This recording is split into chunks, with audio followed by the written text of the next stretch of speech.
तो आज के इस लेक्चर में हम बार मैग्नेट स्टार्ट करेंगे। क्लासिकल मैग्नेटिज्म का एक पार्ट है। क्लासिकल मैग्नेटिज्म में दो चीज़ें पढ़ेंगे, एक तो बार मैग्नेट और दूसरा अर्थ मैग्नेटिज्म। कुछ बेसिक फंडामेंटल बातें हैं जो हमें समझना जरूरी है। इस पोर्शन में से बहुत ज़्यादा क्वेश्चन नहीं आते हैं, लेकिन EMI पढ़ने में या पूरा इलेक्ट्रोडायनामिक्स समझने में इसका अपना रोल हो सकता है। कोई बहुत कठिन नहीं है। इसमें हमें डाइपोल के कॉन्सेप्ट का काम पड़ेगा कि डाइपोल क्या होता है, डाइपोल को हम जब इलेक्ट्रिक फील्ड में रखते हैं तो क्या होता है, डाइपोल पर टॉर्क कैसे निकालते हैं, इन सब का काम पड़ेगा। और जहाँ जहाँ भी मैं मैग्नेटिक डाइपोल यूज़ करूँगा वहाँ पर मैं सबसे पहले आपको इलेक्ट्रिक डाइपोल समझा दूंगा, जिससे अपने को टेंशन नहीं होगी, हमें पीछे रिवाइज करना है और हमारे नोट्स भी प्रॉपर बन जाएंगे एक जगह पर। इसलिए बार मैग्नेट में कोई एकदम इजी सा पोर्शन होता है, जैसा मैं समझा रहा हूँ ना, अपने को अभी वैसा ही समझना है। बाद में फिर हम कोई टेक्स्ट बुक देखेंगे। तो part 1 is over bar magnet. अब बार मैग्नेट जो है वो दो तीन तरह की डिज़ाइन में है। जैसे ये एकदम रॉड शेप में ये रेक्टेंगुलर बार मैग्नेट है, इसमें एक तरफ N लिखा है और एक तरफ S लिखा है। तो किसी बार मैग्नेट के दो पोल होंगे, एक नॉर्थ पोल होगा और एक साउथ पोल होगा। जब हम इसको थ्रेड से लटकाएंगे और सरफेस में अर्थ के ऊपर, तो ये जो है नॉर्थ, ये अर्थ के ज्योग्राफिकल नॉर्थ की तरफ पॉइंट करेगा और साउथ अर्थ की ज्योग्राफिकल साउथ की तरफ पॉइंट करेगा। ऐसा क्यों होगा ये मैं आपको बाद में समझाऊंगा, है ना। और डाइपोल की बेसिक प्रॉपर्टी है, उसको समझने के लिए कोई बहुत ज़्यादा बड़ा विद्वान होने की जरूरत नहीं है, आसानी समझ में आ जाएगा। दूसरा, ये सुहार्स टाइप का मैग्नेट हो सकता है, सुहार्स मैग्नेट कहलाता है। ये सिलिंड्रिकल मैग्नेट हो सकता है। सिलिंड्रिकल का मतलब जिसका क्रॉस सेक्शन है सर्कुलर है। ये ऐसे जनरली स्पीकर्स में मैग्नेट लगे रहते हैं, जो हमारे स्पीकर होते हैं उस पर इस तरह का मैग्नेट लगा रहता है। तो ये सर्कुलर क्रॉस सेक्शन का मैग्नेट हो गया। तो मैग्नेट हमारा सर्कुलर हो सकता है, सिलिंड्रिकल हो सकता है, सुहार्स मैग्नेट हो सकता है या बार मैग्नेट हो सकता है। बेसिकली हम ज़्यादातर इस तरह के मैग्नेट पर डील कर रहे होंगे। दूसरा, हम जब मैग्नेट को रख करके उसकी लाइंस ड्रॉ करते हैं, मैग्नेटिक फील्ड लाइन, जैसे इलेक्ट्रिक चार्ज को डिस्क्राइब करने के लिए हम इलेक्ट्रिक फील्ड लाइंस ड्रॉ करते हैं, उसी तरीके से हम मैग्नेट की प्रॉपर्टी को और समझने के लिए, ज्योमेट्रिकली समझने के लिए हम उस मैग्नेटिक फील्ड लाइंस ड्रॉ करते हैं। तो मैग्नेटिक फील्ड लाइंस कहाँ से स्टार्ट होंगी? नॉर्थ पोल से स्टार्ट होंगी और वो साउथ पोल में इंटर कर जाएंगी। तो magnetic field lines will start from north pole. ये इसका नॉर्थ पोल है, नॉर्थ से स्टार्ट हुई और कहाँ इंटर कर साउथ में, नहीं तो वो ऐसे घूम करके वापस यहाँ चली आएंगी। तो इनकी प्रॉपर्टी क्या होती है ये हम बाद में देखेंगे और जहाँ पर जरूरत पड़ेगी, बट ये हम जानते हैं, 9th-10th में भी हमने पढ़ रखा है। और हो सकता है कि हमारे पास एक्सपेरिमेंट रहा हो जहाँ पर हम मैग्नेटिक नीडल रख करके इस तरीके से बना सकते हैं। तो फील्ड लाइन नॉर्थ पोल से निकलेंगे और कहाँ पर इंटर कर जाएंगी? साउथ पोल से इंटर कर जाती है। वहाँ पर क्या होता है इलेक्ट्रोस्टैटिक्स में कि electric field lines positive charge से स्टार्ट होती हैं और निगेटिव चार्ज पे एंड कर जाती हैं, और यदि उसको निगेटिव चार्ज नहीं मिलता है तो फील्ड इन्फिनिटी में चली जाएंगी। यहाँ पर यही प्रॉपर्टी होगी या दूसरी होगी, ये मैं आपको इलेक्ट्रोमैग्नेटिक वेव जब पढ़ा रहूँगा, तो इलेक्ट्रोमैग्नेटिक वेव में मैं आपको मैक्सवेल इक्वेशन सिखाऊंगा। मैक्सवेल इक्वेशन में जा करके मैं आपको इलेक्ट्रिक फील्ड की प्रॉपर्टी और मैग्नेटिक फील्ड की प्रॉपर्टी समझाऊंगा। अभी फॉर द टाइम बिंग हम जिस तरह कॉन्सेप्ट डिस्कस करेंगे वही हम समझना चाहते हैं। सिर्फ बार मैग्नेट के मैंने जो है कई तरह की डिज़ाइन से ले रखी हैं। यहाँ पर ये आयरन फिलिंग्स है, आप एक मैग्नेट रख दीजिए, उसके चारों तरफ आयरन के बहुत छोटे छोटे बहुत बारीक पार्टिकल्स जो है स्प्रिंकल कर दिए चारों तरफ, तो ये इस तरीके से वो अपना एक शेप बना लेंगे। तो ये प्रैक्टिकली हम बता सकते हैं कि हमारी जो है फील्ड लाइन्स है उनके ये फिजिकल एग्जिस्टेंस को दिखाता है, कि हम ये बता सकते हैं कि जो फील्ड लाइन्स है फिजिकली एग्जिस्ट कर रही हैं। ये इस तरीके से हम डिमॉन्स्ट्रेट कर सकते हैं कि हाँ, उसका फील्ड लाइन पैटर्न, जो हमारा फील्ड लाइन का मॉडल है वो एक करेक्ट मॉडल है उस पर काम करने के लिए। यहाँ पर मैंने बार मैग्नेट और सोलेनॉइड को कंपेयर कर रखा है। सोलेनॉइड क्या होती है ये हो सकता है आपने पढ़ लिया हो, यदि नहीं पढ़े होंगे तो आगे ड्यू टाइम में आप पढ़ेंगे। तो अब देखिए सोलेनॉइड और बार मैग्नेट का जो फील्ड पैटर्न है वो कैसा है, एक जैसा ही है। इस तरीके से मैंने आपको बार मैग्नेट बता दिया कि बार मैग्नेट वो रॉड शेप का भी हो सकता है, सिलिंड्रिकल या रेक्टेंगुलर, या हॉर्स शूट मैग्नेट टाइप का हो सकता है, या सर्कुलर हो सकता है।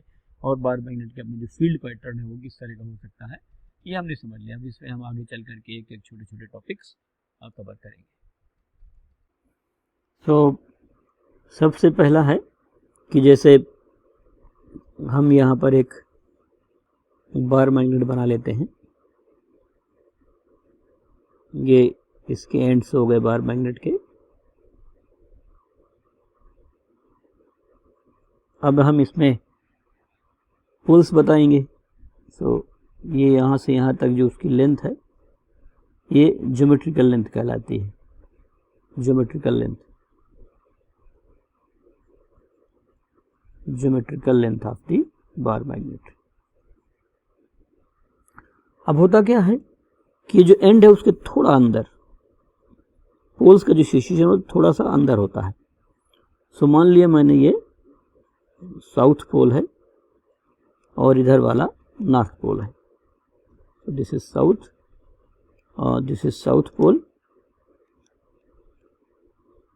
ये साउथ पोल मान लिया और ये नॉर्थ पोल मान लिया। सो पोल्स के बीच की डिस्टेंस ये हम यहाँ पर बनाएंगे। पोल्स के बीच की डिस्टेंस जो है वो मैग्नेटिक लेंथ कहलाती है। So this is known as magnetic length. So दो तरह की चीज़ें हो सकती हैं। अब बार आगे आपको लिखा रहेगा length of the magnet is this, तो यदि आप बहुत प्रिसाइजली समझना चाहते हैं तो वो मैग्नेटिक लेंथ ही होती है। बट आगे लेंथ ऑफ द मैग्नेट लिखा होगा, इसके बीच में कोई बहुत ज़्यादा डिफरेंस नहीं होता है। बट पोल्स एग्जैक्टली एंड में नहीं होते हैं, अंदर की तरफ से। क्यों ऐसा होता है ये अभी मैं आपको डायग्राम के थ्रू सब समझाऊंगा कि ऐसा क्यों होता है। सो दो प्रॉपर्टी हो गई, उसकी ज्योमेट्रिकल लेंथ हो गई और इसकी मैग्नेटिक लेंथ हो गई। ये इधर वाला जो है वो साउथ पोल है और ये नॉर्थ पोल है। साउथ पोल के लिए हम एक प्रॉपर्टी डिफाइन करेंगे -m और नॉर्थ पोल को डिफाइन करेंगे +m। सो m जो है वो मैग्नेट की प्रॉपर्टी है, that is known as pole strength. ये भी अभी आगे डिफाइन करेंगे पोल स्ट्रेंथ। दूसरी बात यह है कि मैग्नेटिक लेंथ और ज्योमेट्रिकल लेंथ ये दोनों इक्वल नहीं होंगी कभी भी, मैग्नेटिक लेंथ स्लाइटली स्मॉलर होगी। सो यहाँ पर हम लिख सकते हैं magnetic length divide by geometrical length. ये जस्ट मैं एक नंबर लिख रहा हूँ, कोई बहुत याद रखने की जरूरत नहीं है। राइटर टू राइटर थोड़ा थोड़ा वो अलग लिख रहे हैं। So it is approximately is equal to 0.84। मतलब जो मैग्नेटिक लेंथ है वो ज्योमेट्रिकल लेंथ के लगभग 84% के आसपास होती है। सो ये मैग्नेटिक लेंथ हो गई और ये ज्योमेट्रिकल लेंथ हो गई। सो इस तरीके से हमने बार मैग्नेट को डिफाइन कर लिया। अब बार मैग्नेट के लिए मैंने बताया था कि यदि हमारे पास कोई बार मैग्नेट है तो उसके दो पोल होंगे, एक नॉर्थ पोल होगा और एक साउथ पोल होगा। और ये इसकी अपनी मैग्नेटिक एक्सिस है ये। सो होगा क्या कि मैग्नेटिक लाइंस जो है ये यहाँ से मान लेते हैं बाहर जा रही है ये, तो ये इधर की तरफ से ये इंटर करेगी, मान लो। दूसरी यहाँ से मैग्नेटिक लाइंस ऑफ फोर्स मान लेते हैं यहाँ से निकलती हैं और ऐसे घूम के इंटर कर जाएंगी।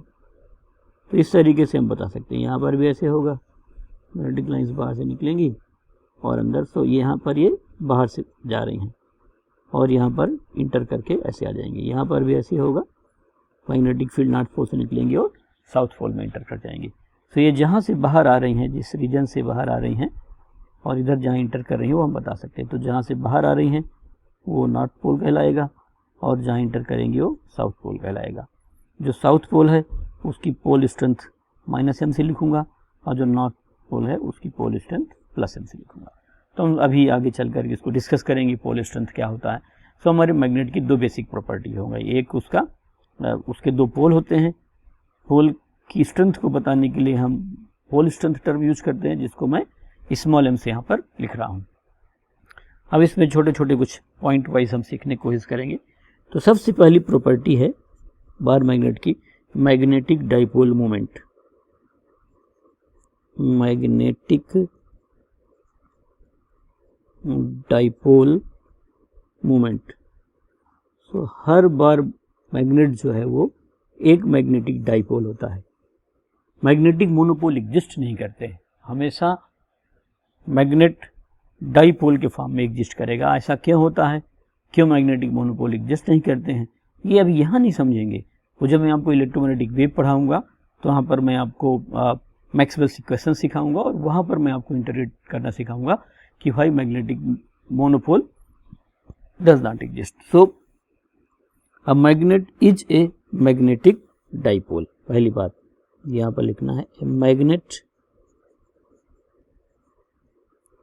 Is a magnetic dipole. आप समझिए, यदि डाइपोल है तो उसका अपना क्या होगा, डाइपोल मोमेंट जरूर होगा। So how we define magnetic dipole moment. So magnetic dipole moment define करने के लिए मैं सबसे पहले एक बार मैग्नेट लूँगा। वो आप कोई भी बना सकते हैं, रेक्टेंगुलर क्रॉस सेक्शन का बना सकते हैं या सिलेंड्रिकल क्रॉस सेक्शन का बना सकते हैं, जैसा भी हम चाहें वैसा हम बार मैग्नेट बना सकते हैं। तो ये मैंने एक बार मैग्नेट बना लिया। अब ये तो साउथ पोल हो गया और ये नॉर्थ पोल हो गया, कोई बात नहीं। अब हम उस एंड वाली इफेक्ट को छोड़ देते हैं, उसको कोई ध्यान देने की ज़रूरत नहीं है। ध्यान रखने वाली बात है, आगे न्यूमेरिकल लगाते समय थ्योरेटिकल हम मान लेंगे कि वह एंड पर ही होता है। उस छोटे से इफेक्ट को हम निगलेक्ट करके हमेशा चल रहे होंगे। ये हो गया नॉर्थ पोल और साउथ पोल। इसके बीच की डिस्टेंस को हम L से 2L से D से किसी भी सिंबल से लिख सकते हैं। सो मैंने L लिख लिया। So L is the distance between the poles. सबसे पहली बात आप हमेशा ये ध्यान रखिए, डिस्टेंस बिटवीन पोल्स। तो L is the distance between poles, ये मान लिया।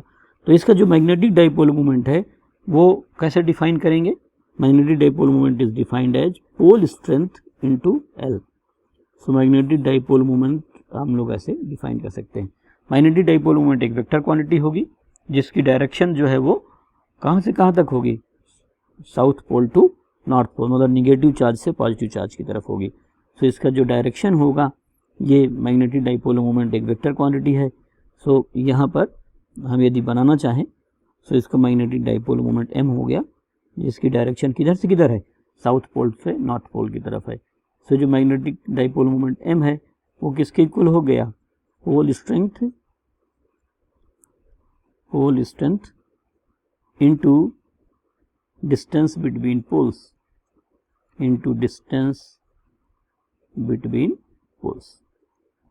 तो इस तरीके से हम एक नई क्वांटिटी डिफाइन कर लिए इसको, मैग्नेटिक डाइपोल मोमेंट।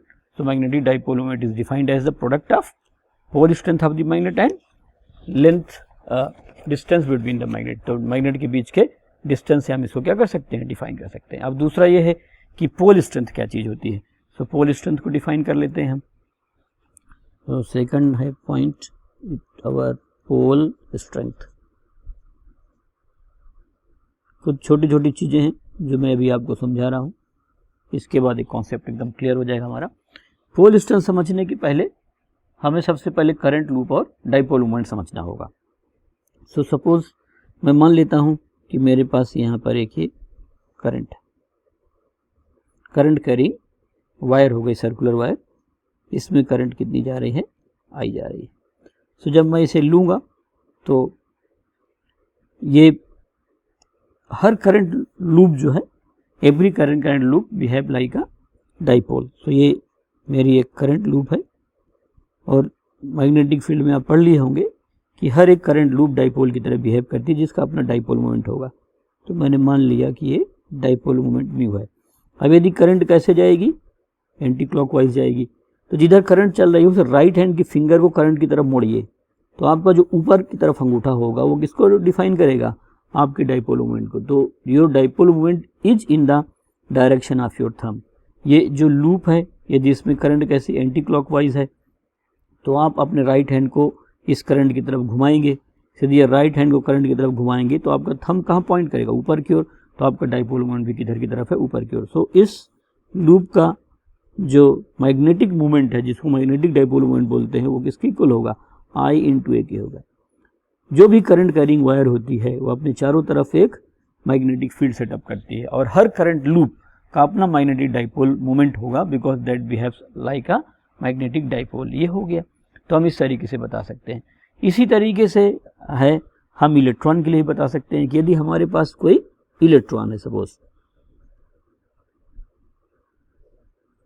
और इलेक्ट्रॉन इधर की तरफ चक्कर लगा रहा है, ये इलेक्ट्रॉन है जो एंटी क्लॉकवाइज डायरेक्शन में ही मूव कर रहा है। तो ये इलेक्ट्रॉन चक्कर लगा रहा है। यदि इलेक्ट्रॉन सर्कुलर मोशन में है तो हम इस इलेक्ट्रॉन को एक करंट से रिप्लेस कर सकते हैं।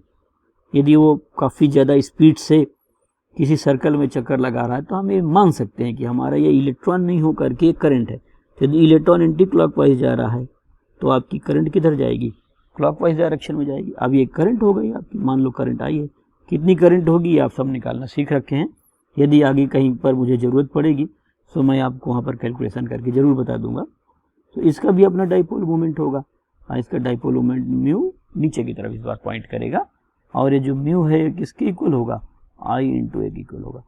सो ये पोल स्ट्रेंथ की पहले मैंने आपको ये चीज़ रिकैप करा दिया।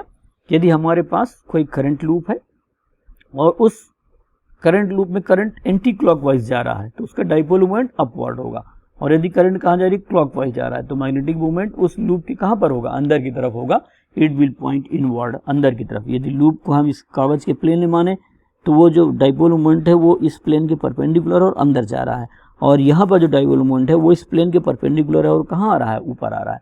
तो इस तरीके से हम मैग्नेटिक डाइपोल मोमेंट डिफाइन कर सकते हैं। अब मुझे इसी चीज़ को बार मैग्नेट के लिए आपको समझाना है। सो जैसे मैंने मान लिया कि यहाँ पर ये बार मैग्नेट है,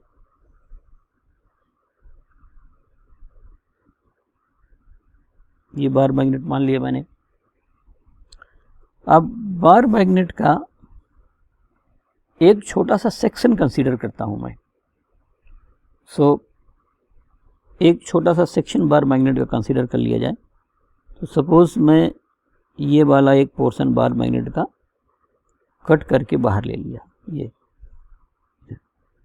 और इस बार मैग्नेट के इस सेक्शन को मैं यहाँ जूम कर लेता हूँ।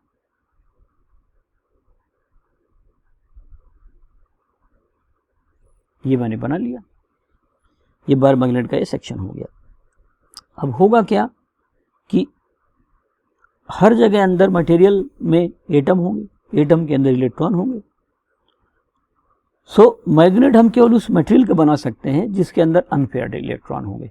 तो मैंने मान लिया कि जो अनपेयर्ड इलेक्ट्रॉन है वो इस तरीके से कुछ चक्कर लगा रहा है। एक ही मान लिया, कैसे मटेरियल का बनेगा, क्या होगा, ये मैं आपको इसी चैप्टर में आगे पढ़ाऊंगा, मैग्नेटिक मटेरियल। तो उसमें समझेंगे। लेकिन बार मैग्नेट हर मैग्नेट नहीं हो सकता। ऐसा नहीं हो सकता कि आप जो है लकड़ी का मैग्नेट बना लेंगे या प्लास्टिक का मैग्नेट बना लेंगे, या ऐसा नहीं हो सकता है कि आप जो है एक ग्लास का मैग्नेट बना लेंगे, या रास्ते से पत्थर उठा लाएंगे और उसको जो है धागे से लटका के देखेंगे कि ना साउथ लटक रहा है कि नहीं लटक रहा। तो ऐसा नहीं हो सकता है। क्यों? क्योंकि मटेरियल मैग्नेटिक नहीं है। कुछ स्पेशल मटेरियल्स होंगे जिनसे हम बार मैग्नेट बना सकते हैं। ऐसे मटेरियल होंगे जिनके अंदर अनपेयर्ड इलेक्ट्रॉन होंगे। तो मैंने मान लिया कि अनपेयर्ड इलेक्ट्रॉन है, तो जो मैंने सेक्शन लिया, इस सेक्शन के अंदर, इस मटेरियल के अंदर बहुत सारे अंदर एटम्स होंगे, और हर एटम के अंदर एक एक पार्टिकुलर एटम के अंदर अनपेयर्ड इलेक्ट्रॉन जरूर हो गया। यदि उसके इंडिविजुअल एटम के अंदर अनपेयर्ड इलेक्ट्रॉन नहीं है तो उस मटेरियल से कभी बार मैग्नेट नहीं बना सकते। अभी अपने को ये समझना है। तो मैं इस सेक्शन को यहाँ पर इसके अंदर बताने की कोशिश कर रहा हूँ। तो ये एक एक एटम को बना रहा हूँ, है ना। और मैंने मान लिया कि इसके अंदर जो एटम है उसके अंदर इलेक्ट्रॉन रिवॉल्व कर रहे हैं। हर एटम के इलेक्ट्रॉन को एक एटम माना और एक एटम में एक इलेक्ट्रॉन मान लिया, और इसको एक सर्कुलर लूप से मैंने रिप्रेजेंट कर दिया। तो इस तरीके से आप इसको बता सकते हैं। ये हमारा एक मॉडल हुआ, और ये सभी जो है आपको एंटी क्लॉकवाइज ही बनाना है, इसकी डायरेक्शन नहीं चेंज करना है। सभी एक ही तरफ अलाइंड है। यदि इनका अलाइनमेंट ऐसा नहीं है, रैंडम है, तो मैग्नेटिक स्ट्रेंथ आपकी कमज़ोर हो जाएगी। ये सब आपको मैग्नेटिक मटेरियल में मैं काफ़ी डिटेल में समझाऊंगा, अभी हमारा काम नहीं पड़ेगा। हमने क्या किया कि इस सेक्शन को जूम करके यहाँ ले आया और मैंने यहाँ बना लिया। तो मेरे को क्या पता चलता है कि यहाँ पर ये जो है एक एक इंडिविजुअल एटम है, ये एक एक इंडिविजुअल एटम है, इलेक्ट्रॉन है ना, ये इंडिविजुअल, और इस तरह से चक्कर लगा रहा है। अब आप देखिए जो किनारे किनारे हैं वो तो सब होंगे, और अंदर यदि आप अंदर किसी को भी देखते हैं, यदि आप किसी भी एक पोर्शन को मान लेते हैं कि मैं इस वाले पोर्शन को देखता हूँ, तो इस वाले पोर्शन में यहाँ पर हो क्या रहा है कि एक इधर की तरफ है, और जब इसके बगल वाले को देखता हूँ तो एक इधर की तरफ है। तो ये दोनों एक दूसरे के क्या हैं, अपोजिट हैं। अपोजिट है तो एक दूसरे को क्या कर देंगे, अंदर। तो अंदर जो अंदर वाली करंट हो पूरी की पूरी क्या हो जाएगी, कैंसिल हो जाएगी। तो मैं क्या कर सकता हूँ कि ये जो इसका नेट इफेक्ट होगा वो इस तरीके से प्रेजेंट कर सकता हूँ। अब देखिए सरफेस में इस तरीके से करंट जा रही है, सो इस तरीके से इसकी करंट को रिप्रेजेंट कर सकते हैं। मतलब ये जो सेक्शन है यहाँ पर वो एक करंट की तरह बिहेव करेगा। हर एटम होगा, हर एटम की अपनी हर एटम के अंदर इलेक्ट्रॉन होंगे, उसके अंदर अनपेयर्ड इलेक्ट्रॉन होंगे, वो अनपेयर्ड इलेक्ट्रॉन चक्कर लगा रहे होंगे अंदर। तो ये जो इंटीरियर है वो सारी इंटीरियर करंट तो कैंसिल हो जाएगी, केवल कौन सी बचेगी, सरफेस वाली करंट बचेगी। तो इस सरफेस वाली करंट का नाम मैं क्या लिख देता हूँ, IS लिख देता हूँ। तो this surface current is IS। इस सरफेस करंट की वजह से अपना मैग्नेटिक डाइपोल मोमेंट होगा, और यही मैग्नेटिक डाइपोल मोमेंट जो हम निकालेंगे वो क्या कहलाएगा, इसका डाइपोल मोमेंट को प्रोड्यूस करेगा। सो ऐसे हम बता सकते हैं। तो magnetic field of the bar magnet, ये जो भी मैग्नेटिक फील्ड होगी ये इस सरफेस करंट की वजह से होगी। तो ये जो बार मैग्नेट बनाया, इस मैग्नेट के सरफेस पर ये करंट होगी। मैंने तो देखिए केवल ये बनाया है, इसके अंदर ये मैंने बताया खूब सारे एटम है, हर एटम को मैंने एक सिंगल इलेक्ट्रॉन से रिप्रेजेंट कर रखा है। तो अंदर वाली करंट तो आप कोई भी पेयर देखेंगे ना एक दूसरे को कैंसिल कर देंगे, लेकिन केवल कौन सी करंट बचेगी, जो सरफेस के अलॉन्ग है। सो ये जो मेरे पास बार मैग्नेट था, ये जो मैंने बना रखा था, इस बार मैग्नेट को यदि मैं थोड़ा सा यहाँ पर एक उसके एक सेक्शन को बनाऊं, ये मेरा that was my bar magnet. तो इस बार मैग्नेट में नेट क्या हुआ कि इसमें हमारे पास सरफेस करंट है। सो इस तरीके से इसमें सरफेस करंट बना सकते हैं। तो हर बार मैग्नेट में के सरफेस पर करंट फ्लो कर रही होगी। ये करंट बाहर से मेजर नहीं कर सकते हैं, टाइनी करंट है, ये इलेक्ट्रॉन की वजह से है। सो हम ऐसा नहीं है कि अब एमीटर लगा करके मेजर करना चाहेंगे और हमारे नॉर्मल एमीटर में मेजर हो जाएगी, है ना, लेकिन ये है। और यदि हम इन करंट को कम कर देते हैं तो हमारे मैग्नेट की स्ट्रेंथ कम हो जाएगी, और यदि हम करंट को बढ़ा देते हैं इनकी, अब ये करंट किस पर डिपेंड करेगी, ये बाहर से ऐसा नहीं कि बैटरी लगा करके आप भेज रहे हैं, ये करंट किसकी वजह से, बिकॉज ऑफ इलेक्ट्रॉन। जब तक आप अंदर इलेक्ट्रॉन के मोशन को चेंज नहीं करेंगे तब तक ये करंट, यदि आप इन इलेक्ट्रॉन के मोशन को रैंडम कर दीजिए तो करंट की वैल्यू कम हो जाएगी, है ना। तो ये जो मैंने इधर की तरफ बना दिया है, ये जो इस तरह से बना रखा है, ये सरफेस करंट है। सो कोई भी मैग्नेट, बार मैग्नेट जो है, कोई भी आयरन के रॉड जो मैग्नेटाइज कर दिया हमने, जो मैग्नेट की तरह बिहेव करेगा, यदि वो मैग्नेट की तरह बिहेव कर रहा है तो उस मैग्नेट के अंदर छोटी छोटी उसके सरफेस पे टाइनी करंट्स फ्लो कर रही होंगी। वो करंट क्या कहलाती हैं, सरफेस करंट कहलाती हैं। और इन सरफेस करंट का अपना जो डाइपोल मोमेंट होता है, उन्हीं की वजह से हमारे मैग्नेट का स्ट्रेंथ प्रोड्यूस होता है, जिसका हमने नाम क्या रखा है, तभी ये सोलेनॉइड की तरह बिहेव कर रहा था ना। आप सोलेनॉइड देख लीजिए, सोलेनॉइड की तरह क्यों मैं बिहेव करा पा रहा था, क्योंकि सोलेनॉइड में ये यहाँ पर क्या होती हैं, ये जो मैंने सोलेनॉइड बनाया है यहाँ पर ये करंट है, ये सारी करंट, और हर करंट लूप क्या कर रही है, मैग्नेटिक फील्ड प्रोड्यूस कर रही है। इस तरीके से सबकी वजह से यहाँ पर मैग्नेटिक फील्ड आ जाती है। तो यहाँ पर हर इलेक्ट्रॉन मैग्नेटिक फील्ड को कंट्रीब्यूट करेगा। चूंकि बहुत सारे हैं तो आप जो भी पोर्शन को, जो भी माइक्रोस्कोपिक पोर्शन कंसीडर करेंगे, वो माइक्रोस्कोपिक पोर्शन क्या जनरेट करेगा, एक सरफेस करंट जनरेट करेगा। सो मैंने IS मान लिया। ये जो IS है surface current per unit length है, ये अभी आगे मैं आपको समझाऊंगा। तो यहाँ पर क्या बता सकते हैं कि magnetic field of the bar magnet is due to surface current. So bar magnetic field किसकी वजह से हो गई, ये लिख रहा हूं मैं, magnetic field of the bar magnet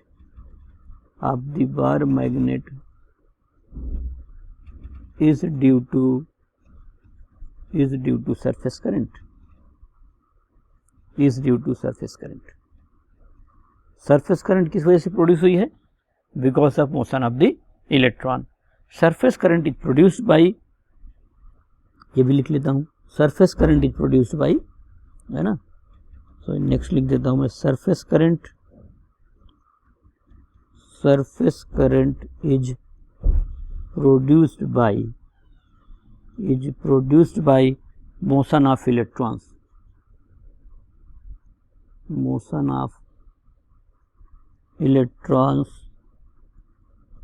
in the atom। so atom के अंदर जो इलेक्ट्रॉन है उनके मोशन की वजह से सर्फेस करंट क्या होती है, प्रोड्यूस होती है।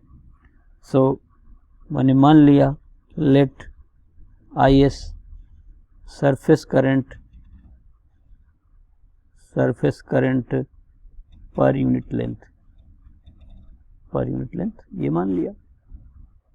अब आपका जो डाइपोल मोमेंट था m, ये मैंने क्या बताया था, I इंटू ए बताया था।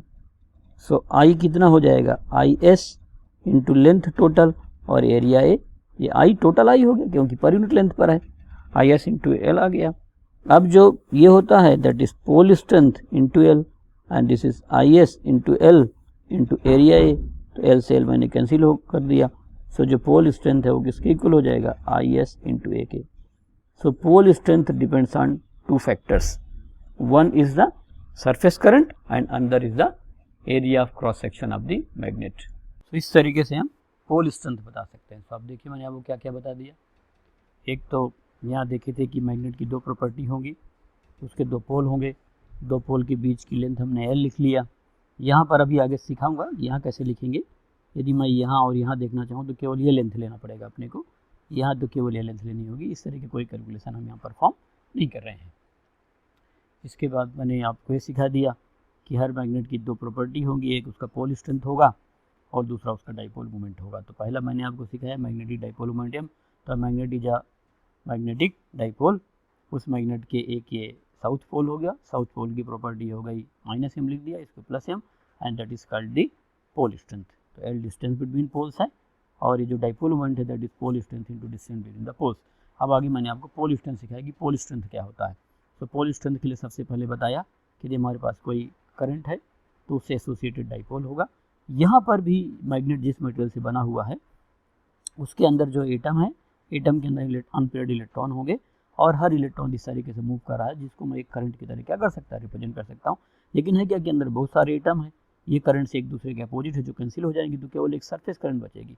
तो हर बार मैग्नेट में अंदर क्या होगी, सरफेस करंट से हम उसको रिप्रेजेंट कर सकते हैं।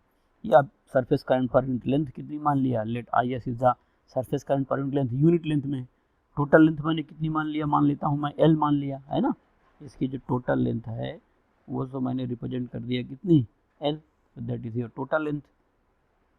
तो टोटल लेंथ मान लिया। सो टोटल करंट कितनी हो जाएगी, IS इंटू लेंथ क्यों हो जाएगी, because it is per unit length.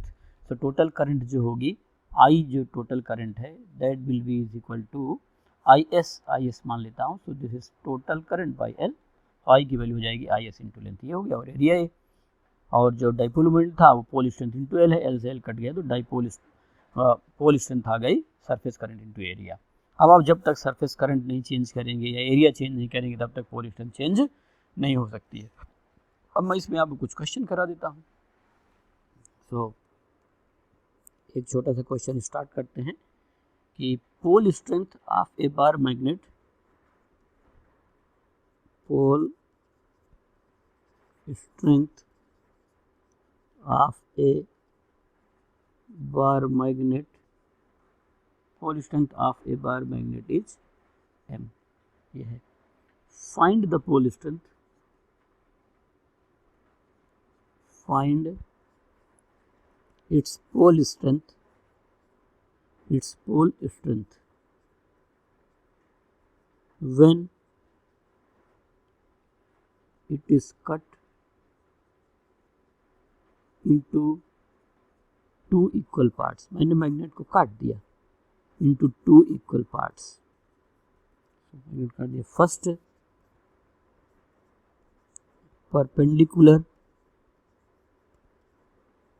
Perpendicular to its length. हमेशा अपनी कॉपी में पूरा स्टेटमेंट लिखेंगे, ऐसा ही नहीं कि SMS स्टाइल में लिख रहे हैं। परपेंडिकुलर टू इट्स लेंथ, और second parallel to its length, parallel to its length. आराम से हम इसे बताएंगे। सो मैं एक बार मैग्नेट मानूंगा, ये मेरा बार मैग्नेट हो गया।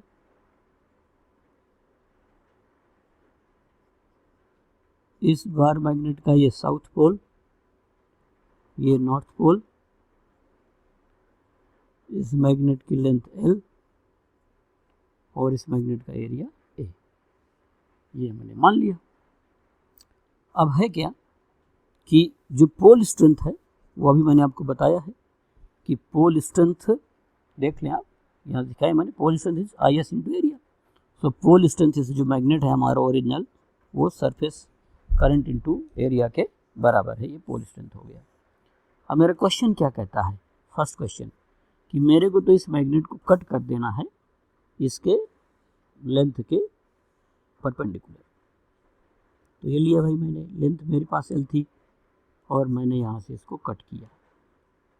तो जब मैं कट करूँगा तो इस पार्ट की लेंथ कितनी हो जाएगी, L/2, इस पार्ट की L/2। एरिया पहले कितनी थी इसकी, A थी, तो क्या इसकी एरिया बदलेगी क्या?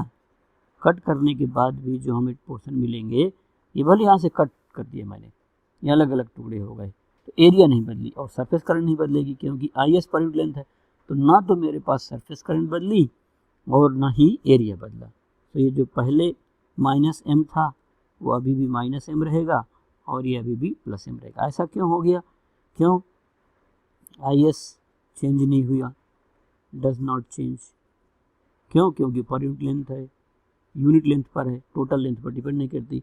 एरिया डज नॉट चेंज, तो इस तरीके से वो चेंज नहीं हुआ। यदि हम किसी मैग्नेट को उसके परपेंडिकुलर कट कर देते हैं तो उसके परपेंडिकुलर कट करने से उस पर कोई फर्क नहीं पड़ेगा। अब मैं यहाँ पर बी पार्ट देख लेता हूँ। बी पार्ट में क्या बोला कि पैरेलल टू इट्स लेंथ, दो पार्ट में काट देता हूँ, कट इनटू 2 इक्वल पार्ट्स बोला है ना। तो ये मेरे पास यहाँ पर बार मैग्नेट है, तो बार मैग्नेट बना दिया। एकदम ऐसी कॉपी में नोट्स बनाएंगे आप, जिससे एग्ज़ाम टाइम में आपको रिवाइज करने में सुविधा रहे। और ये मैंने इसे काट दिया। तो काटने के बाद हमारा जो एक पोर्शन होगा उसका तो एरिया कम ही हो गया ना, इक्वल पार्ट में काटा तो एरिया जितना हो गया A/2 हो गया। सरफेस करंट में कोई चेंज नहीं आएगा। सो नया जो एरिया है A1, ये तो A/2 हो गया, और जो नई सरफेस करंट है वो तो वही रही, क्योंकि वो तो डिपेंड करती है किस पर, पर यूनिट लेंथ पर। तो यूनिट लेंथ पर जितनी सरफेस करंट यहाँ रही होंगी उतनी सरफेस करंट यहाँ पर है, तो उससे कोई फर्क नहीं पड़ेगा। तो जो नया आपका पोल स्ट्रेंथ होगा वो नई करंट इनटू नई एरिया। तो करंट तो हमारे पास कितनी है IS, और एरिया कितना A/2, IS इंटू M था। तो आप जब सॉल्व करेंगे तो ये कितना हो जाएगा, M/2 हो जाएगा। इस तरीके से आपकी पोल स्ट्रेंथ तो कम हो गई। तो आप जब इसको कट करेंगे दो पार्ट में, तो ये जो आपके दो टुकड़े हमें यहाँ पर मिलेंगे, एक आपको ऐसा जो भी टुकड़ा मिलेगा उसकी पोल स्ट्रेंथ कितनी हो जाएगी, M/2 के इक्वल हो जाएगी। तो ये जो छोटा सा पोर्शन अपने को मिला, अब इसकी स्ट्रेंथ जो पहले M थी, एक पार्ट की स्ट्रेंथ M/2 हो जाएगी, इधर वाली कितनी हो जाएगी, -M/2। दो अलग अलग टुकड़े हो गए और एक टुकड़े का पोल स्ट्रेंथ किसके इक्वल हो जाएगा, M/2 के। तो यदि मैं उसके लेंथ के पैरेलल काट देता हूँ, तो लेंथ के पैरेलल काटने से अब जो मेरे को एक पीस उसका मिलेगा, उसका एरिया जो है वो ऐसे है हमारा, और ये ऐसे काट दिया मैंने, और ये भी ऐसे कट गया है, यहाँ से हाफ हो गया है, इस तरीके से कट गया है, हाफ ही बचा है। तो इसके जो एरिया है वो कितना हो गया, A/2 हो गया है। तो इसकी पोल स्ट्रेंथ भी M/2 हो जाएगी माइनस, और इधर कितनी हो जाएगी, M/2 प्लस। इस तरीके से हम इसकी पोल स्ट्रेंथ को बता सकते हैं। एक क्वेश्चन और देखेंगे हम। तो डाइपोल मोमेंट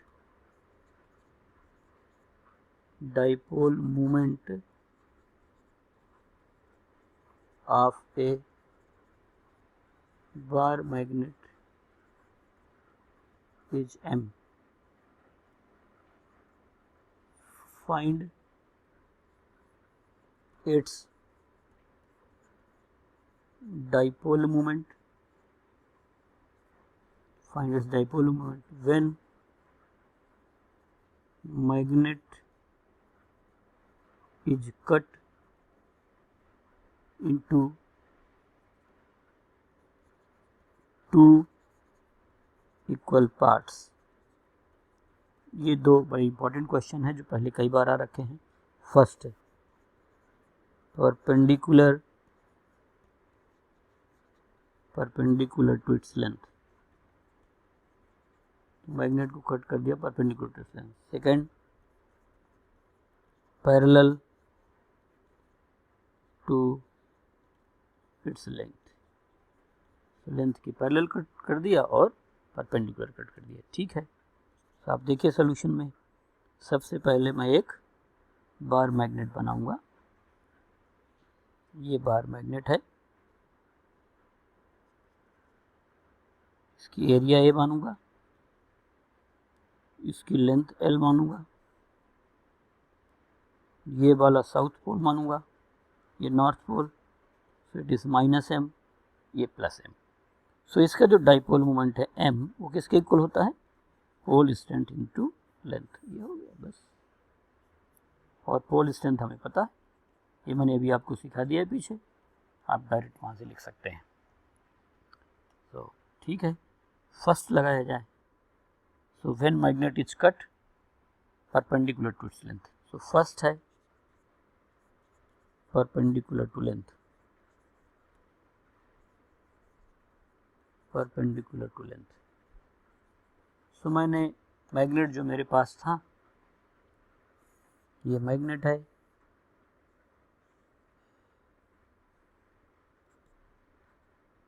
इस मैग्नेट को मैंने यहाँ से कट कर दिया, एक पार्ट L/2 और इसकी भी लेंथ L/2, इसका एरिया यही होगा। सो लेंथ मेरी कट हो गई। सो जो दो एक अपने को सिंगल टुकड़ा बचा, उसका बताना है मेरे को। तो सपोज मैं इस वाले पार्ट का अलग से बना लेता हूँ। सो जब मैं इस वाले पार्ट का अलग से बनाऊंगा, क्योंकि पूछा है कि भाई एक पार्ट का क्या होगा, तो मैं इस पार्ट का अलग बना लेता हूँ।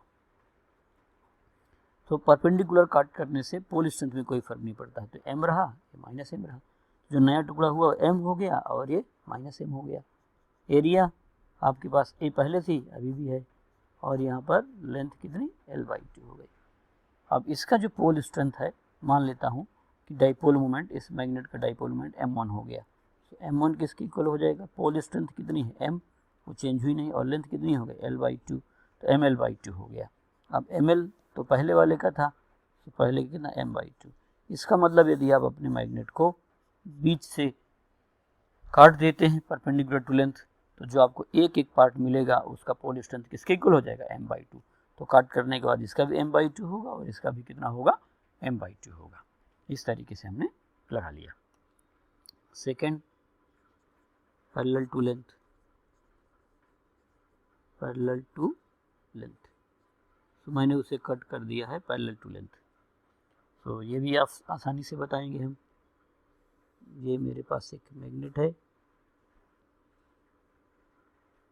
यहाँ पर हमारे पास एक ये मैग्नेट था, और इस मैग्नेट को ये मैंने कट कर दिया। तो कट कर दिया, ऐसे कट करेंगे तो इसका एरिया कितना हो जाएगा? एरिया A/2, लेंथ वही रहेगा। तो मेरे पास कट करने के बाद ये जो टुकड़ा मिलता है, ये कुछ ऐसे मिलेगा, ऐसे ही है।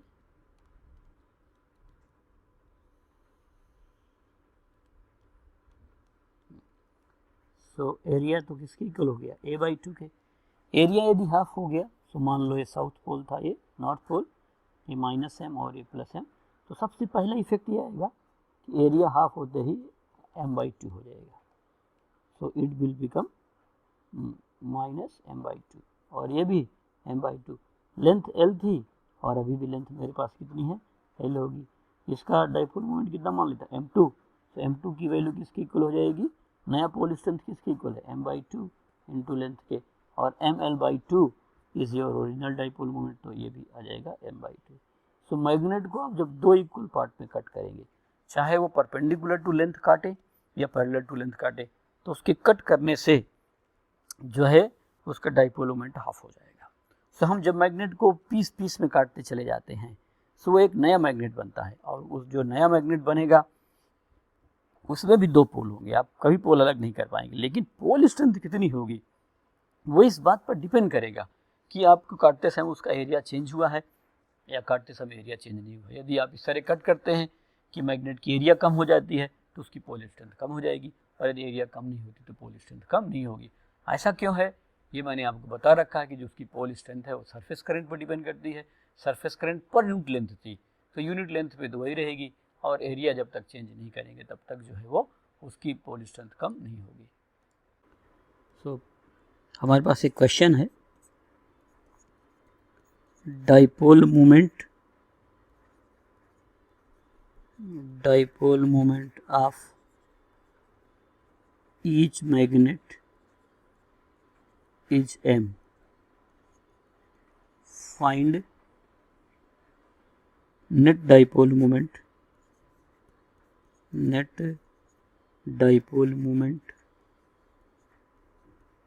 in the following.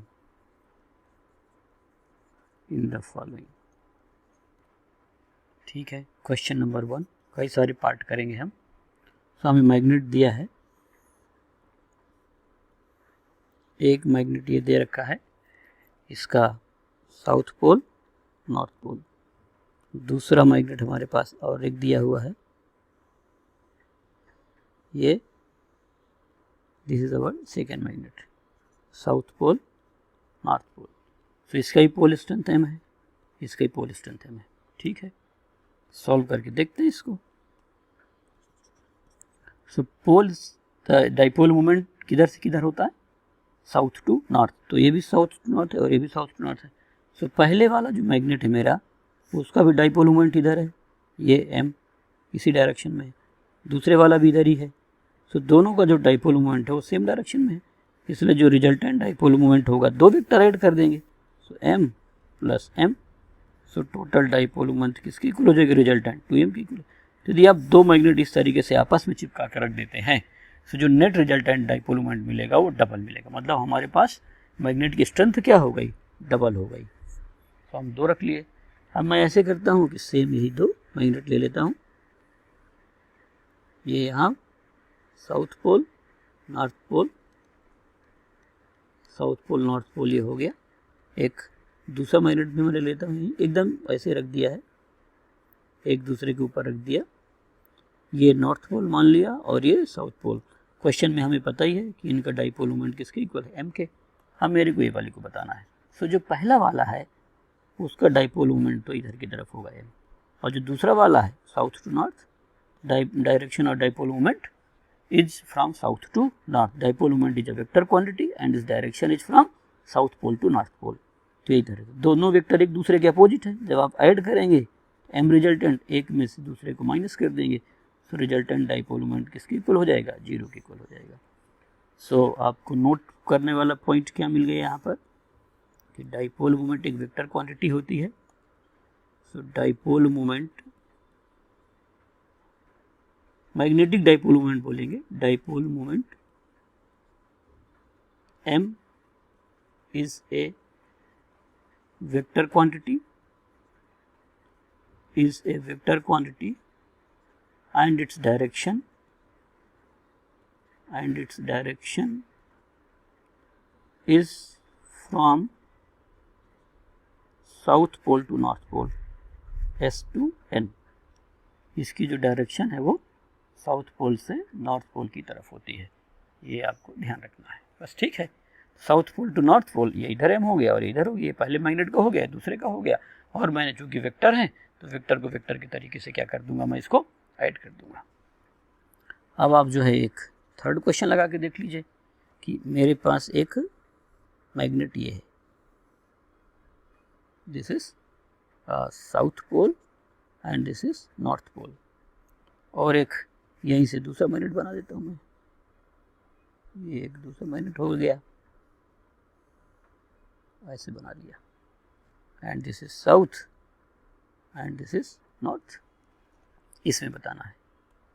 तो ठीक है, सॉल्यूशन में इसका जो डाइपोल मोमेंट है वो इस डायरेक्शन में होगा m, इसका जो डाइपोल मोमेंट है वो इस डायरेक्शन में होगा।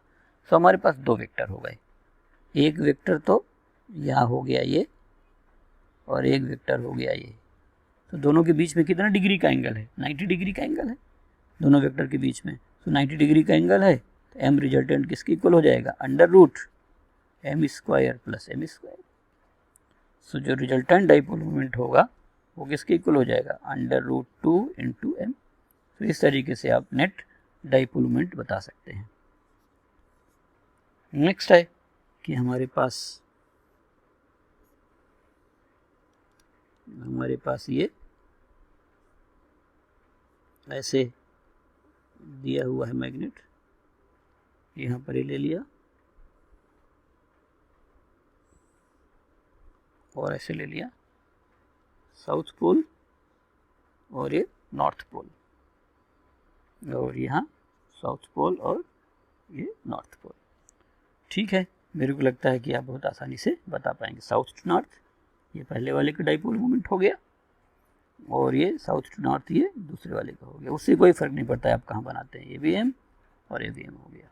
सो एम रिजल्टेंट आप बहुत आसानी से बता पाएंगे। एम रिजल्टेंट दोनों के बीच का एंगल, वेक्टर को पैरेलली कहीं भी ट्रांसफ़र किया जा सकता है, उससे वेक्टर पर कोई फर्क नहीं पड़ता है। सो ये किसकी इक्वल हो जाएगा, √2m के इक्वल हो जाएगा। सो इट इज़ √2m, ये ऐसे आ गया। सो हम बहुत आसानी से क्या कर सकते हैं, डाइपोल मोमेंट बता सकते हैं यदि हमारे पास कई मैग्नेट इस तरीके से रखे हुए हैं। नेक्स्ट है, कई सारे क्वेश्चन मैं भी आपको करा देता हूं जिससे आपको सोचने में कोई दिक्कत नहीं होगी। एक मैग्नेट मेरा ये है, ये साउथ और ये नॉर्थ। फिर मैं क्या करता हूँ कि एक मैग्नेट और ले लेता हूँ। सो एक मैग्नेट यहाँ मैंने और ले लिया, ये भी साउथ टू नॉर्थ ले लिया। ये जो एंगल है इनके बीच में ये 60 डिग्री का है। बस केवल वेक्टर ही ऐड करना सीख रहे हैं, बाकी और तो हम इसमें कुछ नया कुछ सीख नहीं रहे हैं। बट ठीक है, क्योंकि हम फर्स्ट टाइम लर्नर हैं तो हमें समय लगेगा, ये हम जानते हैं। तो ये m हो गया और एंगल कितना है 60 डिग्री का। सो इन दोनों वेक्टर के बीच का वैल्यू निकालना है। सो रिजल्टेंट किसके इक्वल होगा, 2a cos θ/2। तो 2m cos θ/2, थीटा 60 है, 60/2, 2a cos θ/2 रिजल्टेंट है। ये वेक्टर आप देख लेना। तो cos 30 कितना होता है, √3/2, तो 2 से 2 कट जाएगा एंड दिस इज √3m। तो यहाँ पर जो हमारे पास रिजल्टेंट होगा वो कितना होगा, √3m के इक्वल होगा, ऐसे बता सकते हैं। एक क्वेश्चन और अपने देखते हैं। सेम क्वेश्चन में भी इसी क्वेश्चन को मैं एक बार दोबारा आपको कराता हूँ। फ्री हैंड ड्राइंग है, ये कभी गड़बड़ हो जाती है और आपको फ्री हैंड ही बनाना है। ऐसा नहीं कि आप कोई कंप्यूटर लेके डिजाइनर टूल लेके बैठे हुए हैं, उसकी ज़रूरत नहीं है अपने को। साउथ और ये नॉर्थ, और इधर की तरफ एक और बनाएंगे हम। सेम क्वेश्चन ले रहा हूँ मैं, बट इसे पलट दूंगा, मैं नॉर्थ और इसको साउथ ले लिया। सो ये कैसे बताएंगे हम, सॉल्व करते समय आप देखिए इसको कैसे सॉल्व करूँगा। साउथ टू नॉर्थ ये ऐसे है, ये m है और ये इधर की तरफ है, ये साउथ टू नॉर्थ, ये इधर एरो है, ये भी m है और ये एंगल 60 है। सो वेक्टर जोड़ते समय हम ऐसा रूल क्या लगाते हैं, वेक्टर के रूल्स आप समझिए, इसको ऐसे खिसका सकते हैं आप। ये ऐसे था, इसको इसी पे आगे मैंने डिस्प्लेस कर दिया, तो मेरा वेक्टर एक्चुअल में ये है। ये तो दोनों टेल टू टेल हो, ये तो एक के हेड से दूसरे का टेल स्टार्ट होना चाहिए, तो उनकी तो एक के हेड से ये मैंने हेड टू टेल कर दिया। अब ये एंगल कितना है, 60 डिग्री का है। सो ये टोटल ये कितना हो गया 120, तो इनके बीच एंगल 120 हो गया, m और m। सो अंतर है, ये 60 था और वहाँ पर एंगल दोनों के बीच में कितना होगा 120 होगा। सो m रिजल्टेंट किसकी इक्वल हो जाएगा 2m। यदि इनमें से कोई भी बात अपने को क्लियर नहीं हो पा रही है तो वेक्टर थोड़ा सा रिकैप करें आप। सो 2m और ये कितना है cos 60 1/2 होगा। सो रिजल्टेंट m की इक्वल आ जाएगा। तो इस तरीके से आप क्या कर सकते हैं, इसको सॉल्व कर सकते हैं। ये दो वेक्टर मैंने बना दिया, वेक्टर के बीच का एंगल, जैसे एक वेक्टर ये है और एक वेक्टर ये है, यदि ये टेल टू टेल है तो ये एंगल होता है। एक वेक्टर ये है और एक वेक्टर ये है, दोनों हेड टू हेड है तो ये एंगल होता है।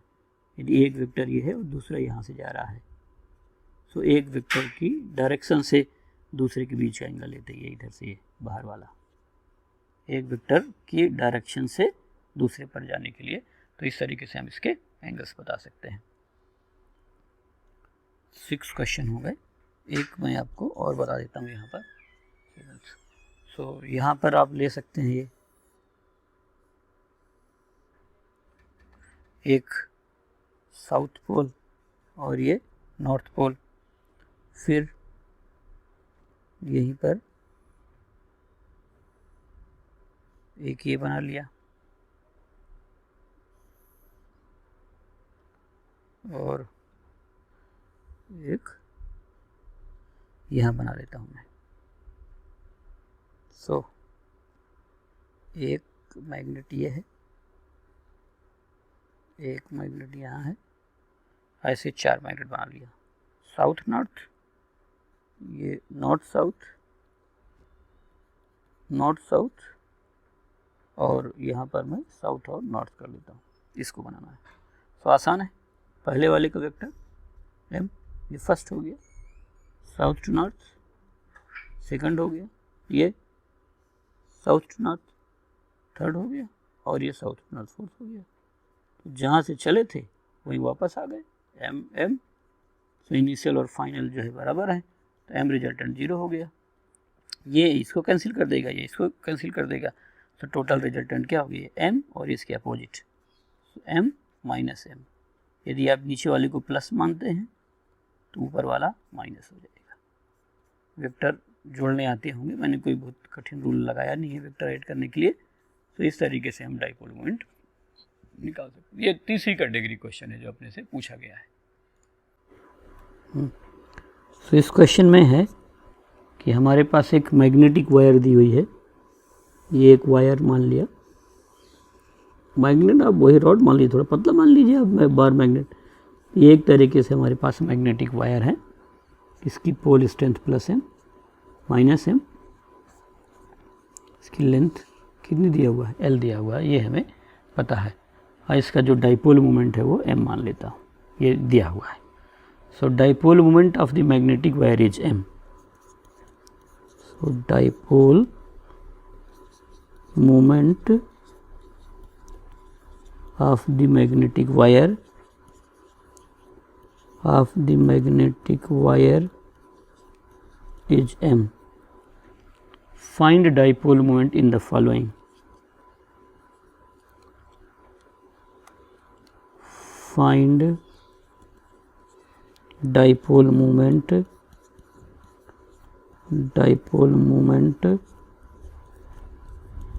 in the following. Find dipole moment in the following. ठीक है। क्वेश्चन नंबर फर्स्ट, आप क्या करते हैं कि इस वायर को बीच से मोड़ देते हैं। The wire is folded from the middle, L/2 and L/2, ऐसे मोड़ दिए इसको। ठीक है भाई, आसान है। ये मान लो एम वाला पोर्शन था, ये माइनस एम वाला, माइनस एम मान लेते हैं, और ये प्लस एम वाला है। सो मैंने क्या बताया था कि आप जब क्वेश्चन को सॉल्व करेंगे सो आप तो ये मोड़ दिए इसे।